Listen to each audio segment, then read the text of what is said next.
VM Khalilur Rahman channel में आपका खैर मकदम है।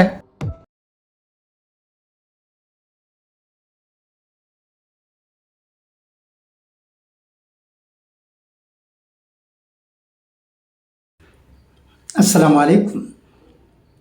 I am reading an article as appeared in Indian Express. Please listen to it. Zahra Nader says, on Sunday, I woke up to the defiant presence of Indian women journalists confronting the Taliban foreign minister with head-on questions. What are you doing, sir, in Afghanistan? A woman journalist asked Amir Khan Muttaqi. When will Afghanistan women and girls be allowed to go back and get their right to education? Muttaqi smiled and said women's education was not haram, but he offered no explanation for why for 4 years. Afghan women and girls have been banned from school, university, and most jobs. That Sunday event was the second press conference that Taliban had held in New Delhi in 2 days. The first had invited only 16 male journalists. Women journalists were left off the list. After outrage, the Afghan embassy dismissed the exclusion as a technical issue, stating it had no press officer and didn't know how to reach everyone. Somehow, they managed to reach only the men. Anyone familiar with the Taliban's record knows this was not an oversight. Excluding women has been the defining feature of Taliban rule. In their first week in power, they banned women from working in most public sector. Only those who could not be replaced by men were allowed to remain. Within a month, they barred teenage girls from secondary school. Soon after, women were forbidden from traveling alone, even to visit a clinic. They are now banned from public parks, gyms, and protests. Their very voices are policed. The propagation of virtue and the prevention of vice law, approved by the leader in August 2024, formally declares women's voices forbidden. Within 4 months of their takeover, Reporters Without Borders found that 4 out of every 5 women journalists in Afghanistan had lost their jobs. Those who remained faced threats, harassment, unpaid work, and censorship.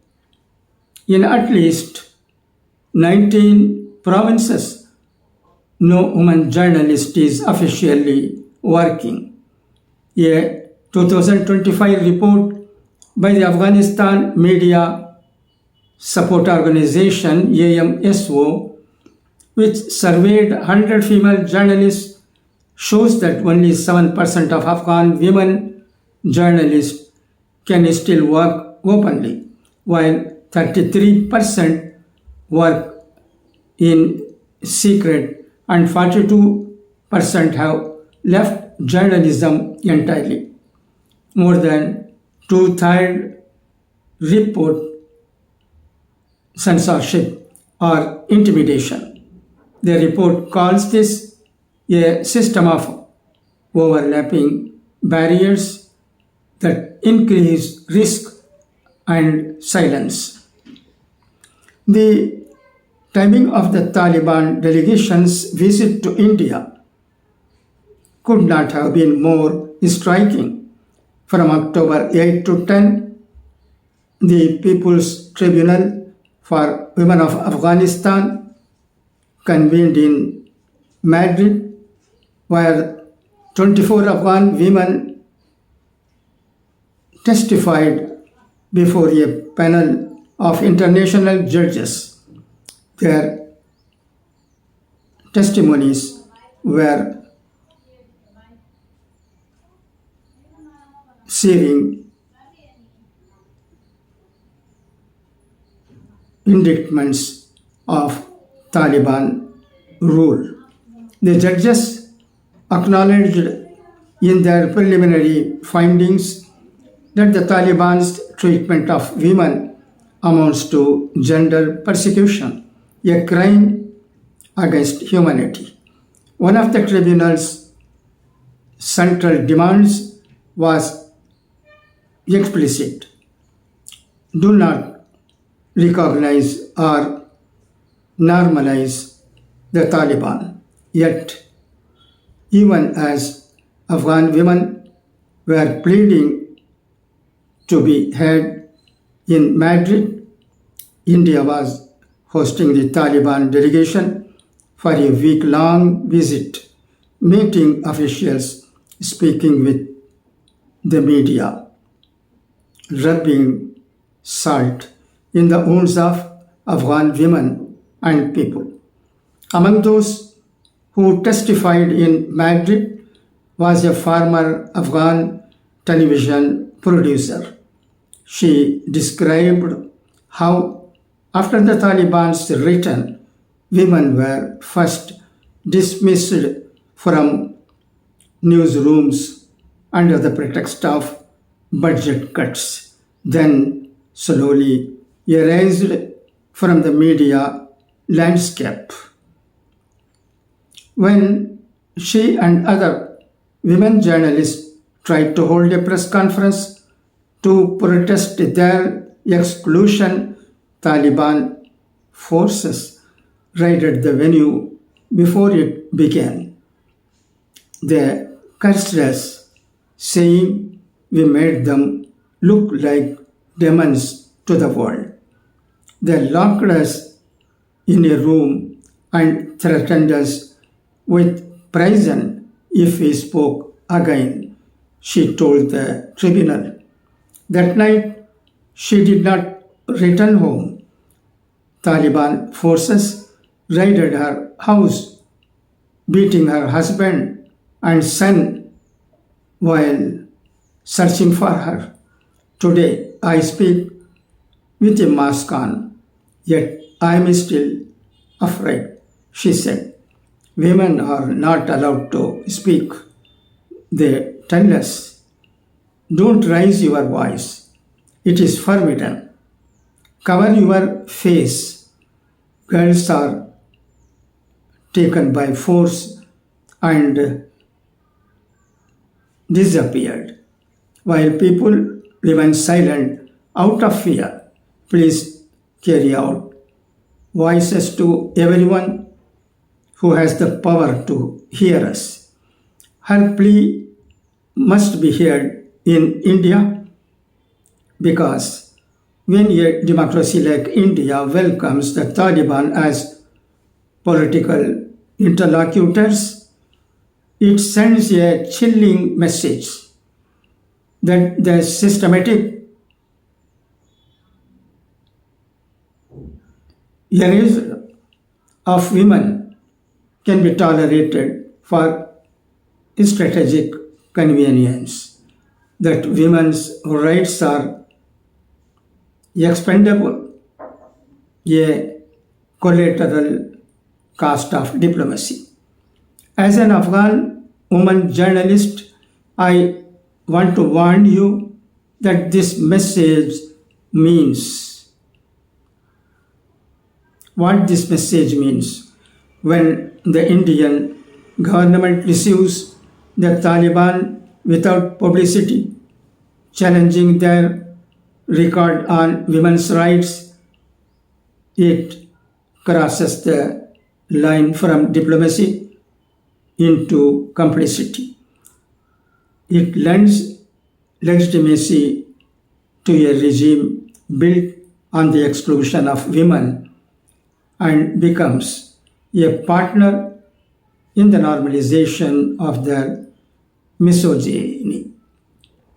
For the Taliban, the deliberate erasure of women's visibility, voices, and livelihoods is not merely domestic policy. It is an ideology they are determined to export in their worldview. A woman's place begins and ends within her reproductive and household roles. They do not recognize women as social or political actors. They might be forced, as in the New Delhi press conference, to sit in a room with women, but they will never see women as equals, certainly not Afghan women. If allowed, they would be eager to become ambassadors of misogyny, spreading their doctrine of gender apartheid beyond Afghanistan's borders. Like the women journalist in New Delhi, whose defiance forced the Taliban to invite them back into the room, women everywhere must take a stand. There can be no normalization of a regime that erases women because women's rights in Afghanistan are not separate from women's rights elsewhere. We are part of the same global struggle. Democracies like India must align their foreign policy with their own professed commitment to gender equality. The Taliban's silencing of women is not only about control, it is about rewriting history, inventing narratives that justify the subjugation of women in the name of culture and faith. Yet, Afghan women have refused to vanish.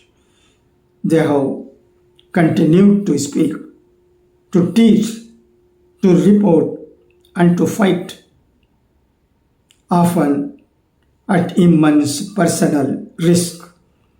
That is why the testimonies in Madrid matter. They are a living record of what the Taliban have done and continue to do.